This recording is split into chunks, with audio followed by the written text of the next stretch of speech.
Hello, everybody. This is a preview of the second annual Dissident Rights Survey. So I'm going to say now this is not completely done. Obviously, the fact that I'm showing you means that it's mostly done, but just any kind of feedback. Are there questions I should take out? Are there questions I should put in? Are there answers I should change? Answers I should take out? Answers I should put in?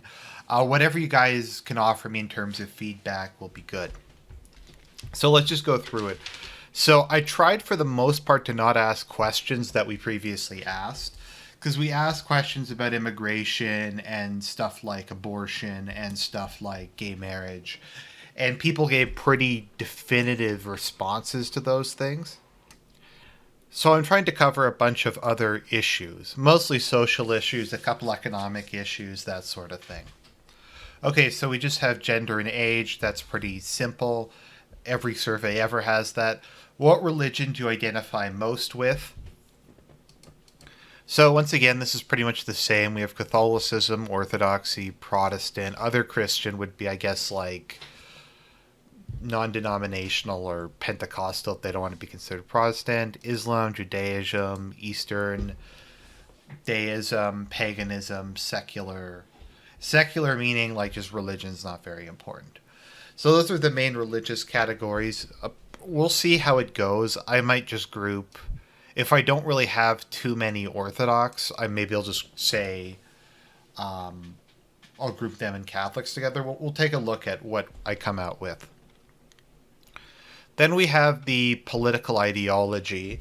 So this is out of the following, which broad political category best defines your views? So we have conservative and the subtypes of conservative: social, liberal, national, paleo, libertarian, similar. Third positionist, which would be obviously fascist, right-wing socialist, nationalist, Nazbol, that kind of thing. Broadly right-wing, which is how I'd classify myself. Traditionalist, liberal, left-wing socialism, broadly left-wing, centrist, and other. So that might be too many different categories, but I don't know. There's a lot of ideological diversity, so I wanted to kind of have, I think 9 is not a bad mixture. Okay, so then we have, and this was based on something we asked last time where we asked about people's economic views. So if people think I should take this one out, I can take this one out. I just thought this might be something good to cut the data by. So out of the following, which best describes your ideal economy? Laissez-faire, regulated markets, state-directed, centrally planned, religious or traditional, and post-scarcity. I don't know. I think those are all pretty straightforward. Unless people just want me to take this question out, I don't think I really need to do much to change this. So we're going to start off on a high note. How hopeful are you regarding the future? Very hopeful, somewhat hopeful, not very hopeful, not hopeful at all. So I don't know if people think I should maybe be more specific. I just kind of mean in general, because there's a lot of things this could mean: your country, your religion, your people, the West in general, humanity in general. There's a lot of different ways. So I think I'm just going to leave it kind of ambiguous.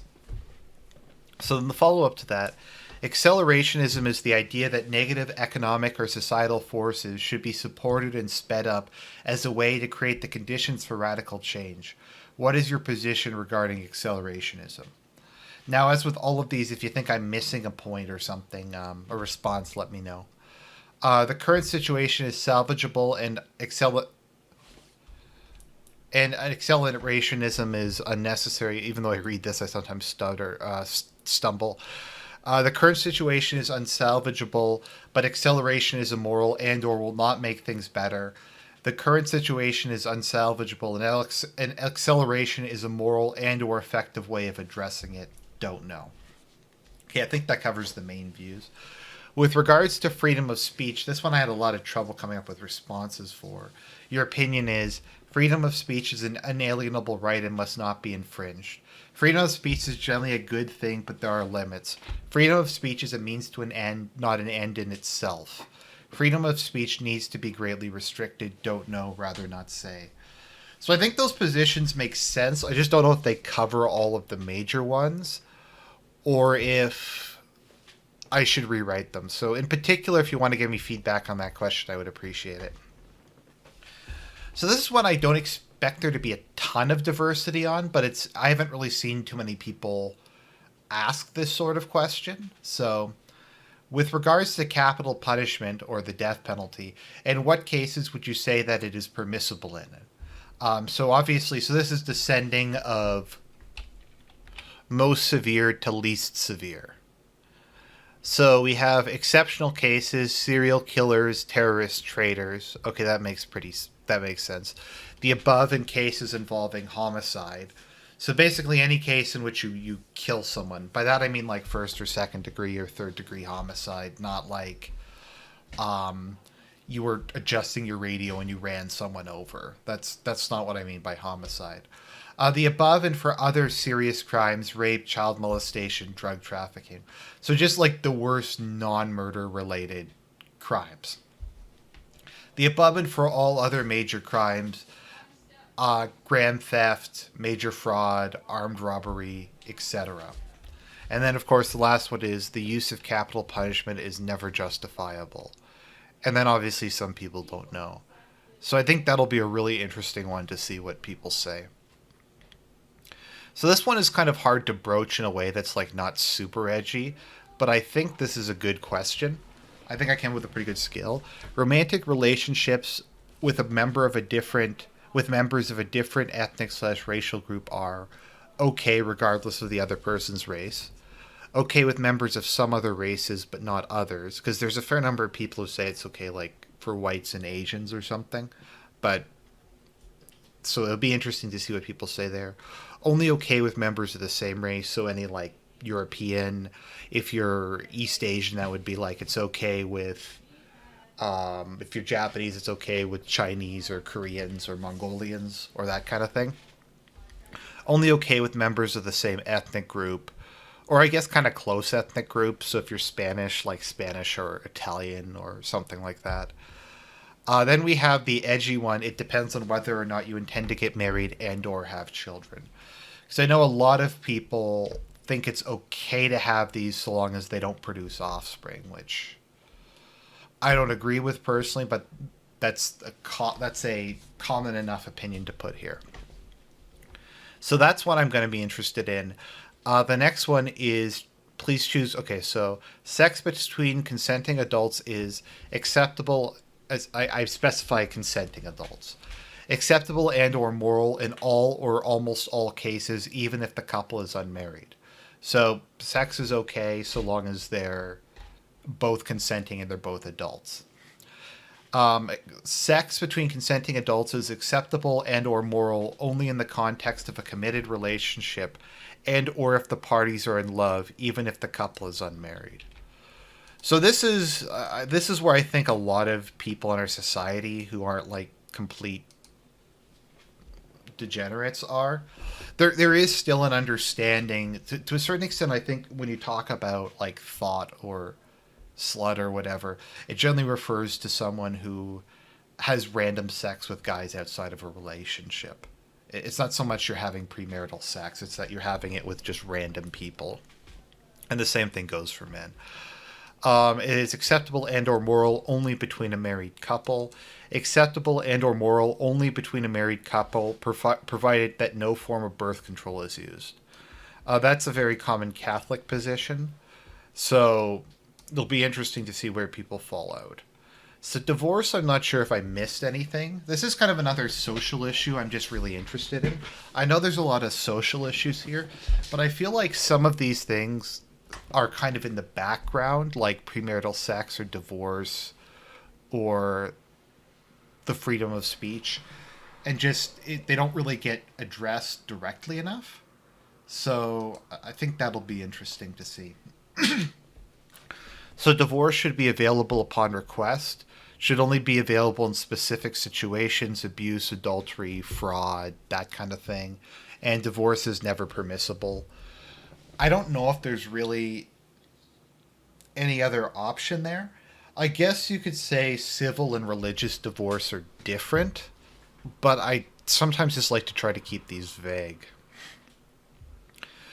Okay, pornography depicting consenting adults should be. I try to qualify these things because obviously if it's not consenting adults, it's not legal to begin with. There's not really a moral question about that. Both the adult part and the consenting part. Okay, so next, pornography. This is another one that is brought up, but I don't really get too many people's hard take on it. No pun intended. So pornography consenting depicting consenting adults should be completely legal to produce and distribute, legal to produce and distribute, but public display is restricted or banned, which is more or less what we have now. Illegal to produce and distribute, but legal for private consumption. So I get that that's kind of a weird position, but I guess it's a bit like with a lot of different vices, like drug dealing is illegal, but drug usage is decriminalized. If for no other reason, just as a practicality, you aren't going to really be able to adequately prosecute people for possession. And then we have illegal to produce, distribute, or possess for private consumption. Don't know other. Okay, so that's that one I think is going to be interesting. So I have heard a variety of different responses to that. Oh, I messed this one up. Don't worry, I'm a professional. Okay, so here's another one that isn't really talked about too often, but I think would be interesting to hear people's opinion of. Once again, this is one I'd like people's feedback if this is an okay definition. So this is something I came up with. Global warming / climate change is the belief that over the last several hundred years there has been an unusually fast and unprecedented rise in global temperatures that is rapidly changing the Earth's climate and is / will have major impacts on both human societies and the natural world. I think that's a fair definition. Do you believe that global warming / climate change is real and caused by humans, real and is caused by a natural process? So the sun, geothermal activity, something like that, CO2 emissions, real and caused about equally by humans and nature. So maybe we're on a natural warming period, but it's being made worse. And then there's the Earth's climate is always changing, but the current degree has been exaggerated. I don't think you can really, in good conscience, put an Earth climate is not changing, because obviously it always is, like every day. Because the Earth, like if for no other reason than the Earth is sometimes closer to the sun and sometimes further away from the sun. So next one. So this was another one I struggled with how to put this as like age of the Earth or evolution, but I didn't want to waste two separate questions on something very similar. So I just took the most common positions from this and put them in here. Once again, if people think this is unfair, just let me know. With regards to the creationism versus evolution debate, which position is closest to your own? Young Earth creationism, old Earth creationism, intelligent design, theistic evolution, atheistic evolution, other, don't know. I think those are the main ones. I know there's like other stuff like progressive creation and stuff, but I think those are broadly speaking the main ones you come across. This one I also had a lot of trouble coming up with because I think this is kind of topical and will be kind of interesting. Because a lot of people in these circles just by kind of nature have to vote for conservative parties, and a lot of the time their healthcare plans are very free market oriented, and it's not necessarily something they would personally support. So I don't know if this is like too confusing or not. Out of the following, which is closest to your ideal healthcare system? Single payer, where healthcare is publicly funded by the government. Social health insurance, where government and employees contribute to sickness funds that pay healthcare costs. I probably shouldn't be explaining it here. Maybe let me know if that makes sense.